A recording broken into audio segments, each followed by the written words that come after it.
Hello दोस्तों, refix India के YouTube channel पर आपका फिर से स्वागत है। आज के वीडियो में हम बात करेंगे, हमारे पास यहाँ पर एक लोकल कंपनी का सेट है जिसके अंदर पैनल जो है इनोलक्स कंपनी का हमें यहाँ पर देखने के लिए मिलता है। और इसके अंदर जो प्रॉब्लम है दोस्तों, सबसे पहले मैं आपको यहाँ पर दिखा देता हूँ। जैसे मैं यहाँ पर सेट को ऑन करता हूँ दोस्तों, तो आप देख सकते हैं यहाँ पर ये फ्रेमलेस सेट है और यहाँ पर ये सेट ऑन है। आप देखोगे तो हल्का हल्का सा हमें यहाँ पर बार की प्रॉब्लम देखने के लिए मिल रही है कुछ इस तरीके से। अभी तो दोस्तों बार की प्रॉब्लम होती है, ये वर्टिकल बार की प्रॉब्लम बहुत जगह से हमें देखने के लिए मिलती है। आप देख सकते हैं यहाँ पर बहुत ही हल्का हमें बार देखने के लिए मिल रहा है यहाँ पर, और ये अभी हमारा बिल्कुल नो पिक्चर की कंडीशन में देखने के लिए मिल रहा है। अगर इस तरीके के फॉल्ट आते हैं और आपको रिपेयर करने में प्रॉब्लम आती है और आप अपने आप को अपडेट करना चाहते हो, तो ऊपर दिए गए आई बटन पर क्लिक करेंगे जिससे आपको ट्रेनिंग की पूरी इन्फॉर्मेशन मिल जाएगी दोस्तों। तो आइए वीडियो को स्टार्ट करते हैं। सबसे पहले मैं आपको यहाँ पर दिखा देता हूँ दोस्तों। अगर आप देखोगे तो यहाँ पर इनोलेक्स कंपनी का ये पैनल है और इसके अंदर जो मॉडल नंबर है, अगर इसका मैं मॉडल नंबर दिखाऊं यहाँ पर, तो इसके ऊपर यहाँ पर आप देखो ये मेंशन है इसका मॉडल नंबर दोस्तों। अब इस मॉडल नंबर के अकॉर्डिंग हम इसको चेक करेंगे और पैनल को चेक करने पे हमें पता चलेगा कि कौन सी वोल्टेज बनती है, कौन सी वोल्टेज नहीं बनती है। अब यहाँ पर जब भी आप किसी पैनल को चेक करते हो दोस्तों, तो आपको बेसिक वोल्टेज को चेक करना होता है हमेशा। तो यहाँ पर मैं सभी बेसिक वोल्टेज को चेक कर लेता हूँ और बेसिक वोल्टेज चेक करने के बाद मुझे मालूम पड़ेगा कि यहाँ पर कौन सी वोल्टेज सही है, कौन सी वोल्टेज नहीं बन रही है। तो उन सभी चीजों को हम चेक करते हैं। तो इसको यहाँ से मैं क्या काम करता हूँ, यहाँ पर लगा देता हूँ नेगेटिव पर, और फिर यहाँ से सारी वोल्टेज को हम चेक करेंगे दोस्तों।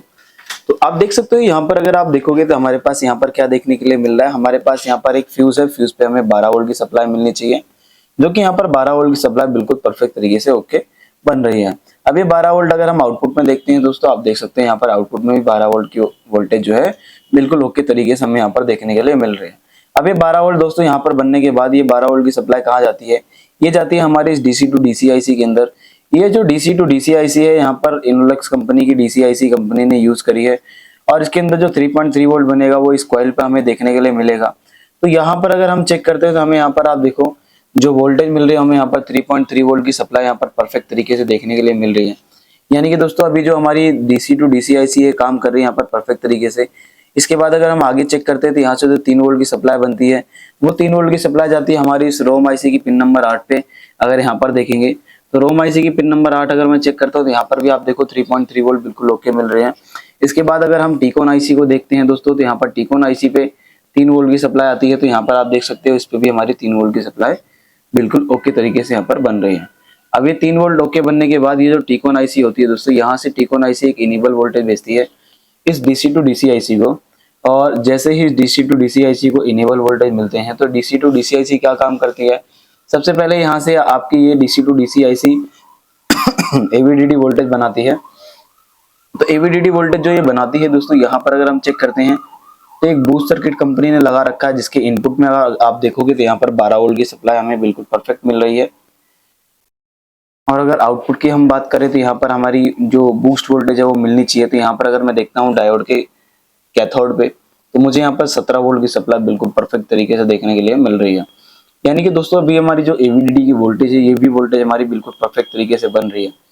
अगर यहाँ पर आपके एवीडीडी 3.3 या सभी वोल्टेज आपकी बन रही है, तो इनके पास यहाँ पर देखो कुछ टेस्टिंग पॉइंट होते हैं। जैसे यहाँ पर लिखा हुआ है VAA।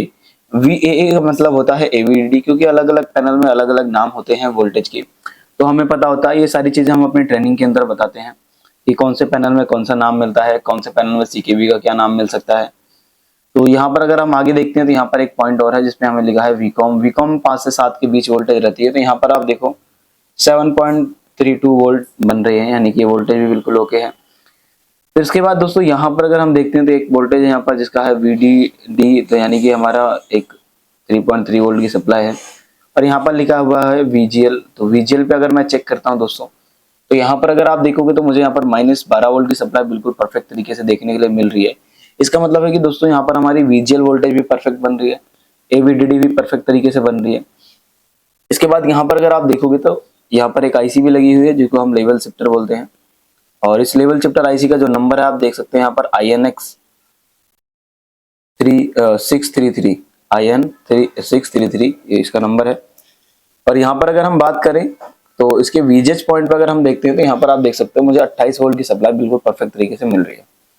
अब दोस्तों ये जो 28 वोल्ट की सप्लाई होती है, जो -12 वोल्ट की सप्लाई होती है, यानी कि VGH और VGL इस लेवल शिफ्टर आईसी के लिए बन रहे हो। तो यहाँ पर जो आपके लेवल शिफ्टर आईसी होती है, तो सबसे पहले यहाँ पर अगर मैं देखता हूँ तो इस लेवल शिफ्टर आईसी पे आप देखोगे यहाँ पर 28 वोल्ट की सप्लाई हमें मिल रही है। फिर यहाँ पर अगर मैं देखता हूँ तो आप यहाँ पर देखो मुझे -12 वोल्ट की सप्लाई मिल रही है, यानी कि इसके लेवल शिफ्टर आईसी के लिए वीजीएच वीजीएल दोनों वोल्टेज इनपुट हो रहे हैं, और साथ ही साथ यहाँ पर एक रेजिस्टेंस होता है। इस रेजिस्टेंस में हमें 3.3 वोल्ट की सप्लाई मिलनी चाहिए। तो यहाँ पर अगर आप देखोगे तो इस पे जो मुझे वोल्टेज है वो यहाँ पर मुझे 3.3 वोल्ट मिलनी चाहिए, जो कि यहाँ पर अभी हमें 3.3 वोल्ट देखने के लिए मिल रहे हैं परफेक्ट तरीके से। और ये 3.3 वोल्ट बनने के बाद दोस्तों आपकी आईसी में जाते हैं, जिससे आपकी आईसी काम करना स्टार्ट करती है। जब ये आईसी काम करना स्टार्ट करती है तो यहाँ पर काफी सारे हमारे टेस्टिंग पॉइंट दे रखे हैं। तो यहाँ पर अगर आप देखोगे तो सारे सीकेवी के टेस्टिंग पॉइंट होते हैं। तो अगर दोस्तों यहाँ पर मैं सीकेवी के सभी वोल्टेज को चेक करता हूँ, तो अगर आप देखोगे तो यहाँ पर जैसे हमारा CK6 है, CK5, CK4, CK3, CK2, CK1, यहाँ पर कुछ इस तरीके से टेस्टिंग पॉइंट है। फिर ऊपर 2 ट्रैक एक्स्ट्रा है। एक हमारा यहाँ पर जो ट्रैक है इसका नाम है, यहाँ पर इसका नाम है लिंक, यहाँ पर SL करके है, और यहाँ पर STB है। तो यहाँ पर अगर मैं सबसे पहले वोल्टेज चेक करता हूँ CKV1 की, तो CKV1 पे अगर आप देखोगे तो 1 वोल्ट की सप्लाई मिल रही है। और CKV2 पे अगर मैं देखता हूँ तो यहाँ पर भी मुझे 1 वोल्ट मिल रहा है, लेकिन इसमें थोड़ा सा वेरिएशन हमें देखने के लिए कहीं ना कहीं मिल रहा है। और यहाँ पर अगर हम देखते हैं तो CKV3 पे भी हमें सेम कंडीशन, सेम सिचुएशन है।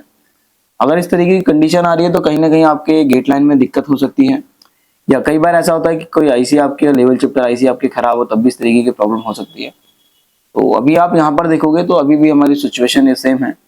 तो इसके आगे अगर मैं चेक करता हूँ तो आप देखो यहाँ पर भी वोल्टेज क्या है, धीरे धीरे हमारी कम हो गई है, लेकिन ऐसा नहीं होना चाहिए सब, जबकि जो लेवल शिफ्टर की आउटपुट वोल्टेज होती है उस सभी ट्रैक्स पर हमें सेम वैल्यू देखने के लिए मिलनी चाहिए। फिर इसके बाद यहाँ पर अगर हम देखते हैं तो STBP पे अगर मैं चेक करता हूँ, यहाँ पर -12 वोल्ट की सप्लाई आ रही है, -12 वोल्ट। और फिर यहाँ पर अगर मैं देखता हूँ एक और पॉइंट है जिसको हमारा जो वोल्टेज यहाँ भी -12 वोल्ट की सप्लाई आ रही है। अब दोस्तों यहाँ पर अगर आपकी 12 वोल्ट की सप्लाई आ रही है और आपके जो CKV है वो आउटपुट नहीं हो रहे हैं, तो उस कंडीशन में क्या करना है दोस्तों, आपको सबसे पहले यहाँ पर आपकी जो लेवल शिफ्टर आईसी है, या फिर यहाँ पर आपकी जो टिकोन आईसी से सिग्नल निकलते हैं, अगर आपकी लेवल शिफ्टर आईसी को नहीं मिलेंगे तब भी उससे लेवल शिफ्टर आईसी आपकी प्रॉपर तरीके से काम नहीं करेगी। लेकिन अभी सिचुएशन है कि सारी वोल्टेज बन रही है, और यहाँ पर STV जो है हमारा माइनस में भी मिल रहा है, और CKV पे कुछ वोल्टेज हमें देखने के लिए मिल रहे हैं। तो इस कंडीशन में अभी क्या है कि सबसे पहले हम इस आईसी को यहाँ से रीसोल्ड और क्लीन करेंगे। और रीसोल्ड क्लीन करने के लिए सबसे पहले हमें यहाँ पर सेट को ऑफ कर लेना है, और यहाँ पर ऑफ करने के बाद थोड़ा सा हल्का सा फ्लक्स लगाएंगे यहाँ पर। तो जहाँ से आपके CKV आउटपुट हो रहे हैं उस साइड भी आपको थोड़ा सा फ्लक्स लगाना है। आईसी को रीसोल्ड करने का मतलब है कि आपको यहाँ पर आयरन से दोबारा इसके ऊपर रिसोल्डिंग करनी है। और रिसोल्डिंग का मतलब ये नहीं होता कि आप आईसी को निकाल के वापस लगा रहे हो। तो यहाँ पर क्या है कि अभी हम सभी आईसी को लगाएंगे प्रॉपर तरीके से, और यहाँ पर आईसी को रिसोल्ड कर लेता हूँ मैं। तो रिसोल्ड करने के लिए यहाँ पर एक आयरन लगा लेता हूँ मैं, और आयरन आप अच्छी क्वालिटी का अगर यूज करते हो तो ज्यादा बेस्ट रहता है वो, क्योंकि काम करने में आपको इजी पड़ेगा। तो यहाँ पर सबसे पहले मैं इसको रिसोल्ड करता हूँ। और जब भी आप दोस्तों रिसोल्ड करते हैं तो आपकी हैंड स्किल थोड़ी सी अच्छी होनी चाहिए, क्योंकि ऐसा ना हो कि आपने कोई काम करा और उससे जो ट्रैक शॉर्ट नहीं होने वाले थे वो ट्रैक भी आपके शॉर्ट हो गए हैं। तो यहाँ पर मैं क्या है आईसी को यहाँ पर प्रॉपर तरीके से रिसोल्ड कर दूंगा कुछ इस तरीके से ऐसे। तो यहाँ पर मैंने इसको रिसोल्ड कर दिया एक साइड से, और इसके बाद यहाँ से भी मैं इसको रिसोल्ड कर दूंगा कुछ इस तरीके से। तो यहाँ से भी मैंने इसको रिसोल्ड कर दिया ऐसे। और जब भी आप इसको रिसोल्डिंग वगैरह करते हो तो आपको प्रॉपर कंफर्म होना चाहिए कि आपकी आईसी किसी दूसरी पिन से शॉर्ट ना हो। अगर ऐसा होता है तो प्रॉब्लम बढ़ सकती है रिपेयर होने की जगह। तो यहाँ पर हम सभी पिनों को जोड़ देते हैं प्रॉपर तरीके से। तो अभी क्या है कि यहाँ पर आप देखोगे मैंने आईसी को प्रॉपर तरीके से क्लीन कर दिया है, और क्लीन करने के बाद यहाँ पर थोड़ा सा हमें इसको साफ करने की जरूरत है। तो इसको अगर हम साफ करेंगे तो थोड़ा सा थिनर ले लेंगे और क्लोथ से हम यहाँ पर इसको साफ करके देखेंगे। तो यहाँ पर हमने थोड़ा सा थिनर लिया, क्लोथ से इसको हम इसको अच्छी तरीके से साफ कर देंगे ऐसे। तो यहाँ पर आप देखोगे मेरी जो आईसी है मैंने यहाँ पर इसको क्लीन कर दिया है, और क्लीन करने के बाद आपको इसको रीचेक जरूर करना है। कई बार आप चेक नहीं करते और डायरेक्ट पावर दे देते हो, तो उससे क्या होता है कि आपकी पिनें जो शॉर्ट होती रहती हैं उससे और प्रॉब्लम बढ़ जाती है। तो अभी जहां तक मेरे को दिखाई दे रहा है इसमें कि सारी पिन अभी हमारी क्लीन हो चुकी हैं। और क्लीन होने के बाद अभी हम इसको पावर देंगे दोस्तों, और पावर देने के बाद देखेंगे कि हमारा जो सिग्नल थे वो क्या सिग्नल इंक्रीज होते हैं या वोल्टेज इंक्रीज होती है। तो यहाँ पर जैसे मैंने इसको पावर दिया, और पावर देने पे यहाँ पर सबसे पहले मैं सीकेवी की वोल्टेज ही चेक करूंगा। तो सीकेवी के वोल्टेज अगर मैं देखता हूँ तो यहाँ पर अभी देखोगे मेरे जो वोल्टेज है वो हमें यहाँ पर 1.1 वोल्ट मिल रहे हैं। और फिर यहाँ पर आगे चेक करता हूँ तो सभी पे 1 पॉइंट कुछ वोल्टेज मिल रहे हैं। और यहाँ पर भी चेक करता हूँ तो यहाँ पर भी सेम वोल्टेज है, यानी सीकेवी के सभी हमारे 100 वोल्ट 1 वोल्ट के अराउंड यहाँ पर मिल रहे हैं दोस्तों। और एसटीवीपी पे अगर मैं चेक करता हूँ तो अभी हमें यहाँ पर माइनस की वोल्टेज मिल रही है 12, यानी सेम सिचुएशन है। तो एक बार यहाँ पर सबसे पहले मैं पैनल की कंडीशन देखता हूँ कि पैनल क्या कंडीशन रहने वाली है। तो अभी आप देखोगे यहाँ पर हमारी जो पिक्चर है बिल्कुल परफेक्ट तरीके से देखने के लिए मिल रही है। और यहाँ पर ये नो सिग्नल बिल्कुल परफेक्ट तरीके से, इसमें कोई भी स्कैनिंग लाइन या कोई भी अदर फंक्शन हमें यहाँ पर यानी कि कोई लाइन या कोई बाहर की प्रॉब्लम नहीं मिल रही है। तो इस तरीके से दोस्तों आप भी किसी भी पैनल को आसान तरीके से रिपेयर कर सकते हो। अगर आपको वीडियो पसंद आई हो तो वीडियो को लाइक करें, शेयर करें और चैनल को सब्सक्राइब जरूर करें। Thank you friends.